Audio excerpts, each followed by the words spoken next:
Hot 100. I can't imagine that pressure. I mean, she leaves this comfortable position in Fifth Harmony, a well-oiled machine, and risks it all to be a solo artist. And then her first song does just okay. I mean, that's gotta hurt. It's funny because you think the victim is Fifth Harmony because they don't have the deals, they're not on tracks with Pitbull and Shawn Mendes, but the fans are rooting for Camila Cabello. Feels like that's the theme with Camila. It's like, don't give up. She auditioned for her high school choir, didn't get in, got in the next year. Auditioned for X Factor, was told not even to show up, but she did anyway and got into this superstar girl group. And now I think the same will work out for her in her solo career. It wasn't until Camila embraced her Cuban roots with her debut studio album, Camila, which featured all Latin-influenced tracks, that she got a hit. She not only has like your typical American audience, she has the Latin market. Her album debuted on Billboard's 200 chart at #1.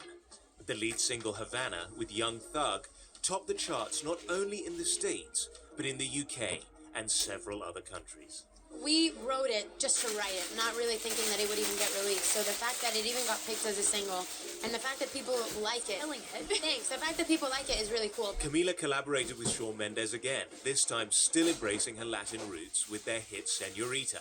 And I love that you and obviously Shawn, all the success you guys have had. Do you guys kind of look at each other in moments when you're like on the carpets and are you kind of like, wow, this is really happening? 100%. Like this, yeah. The song hit #1 in most European countries, becoming her second single to top the US Billboard's Hot 100.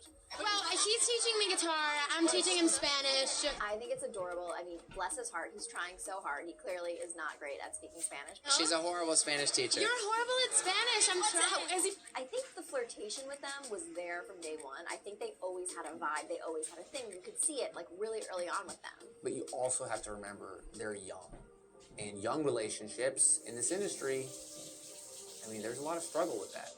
There's just so many options when you're famous. You know, it's like one day you're dating Shawn Mendes and then like John Mayer slides into your DMs and you're like, wait a second, you know? Honestly, I feel like this could work out. They've known each other forever. That usually is a staple for relationships that last. I mean, and Shawn deals with anxiety, Camila deals with OCD and having, you know, it being such an introvert. So maybe they could really help and balance each other out. We had countless panic attacks that we were there with each other for.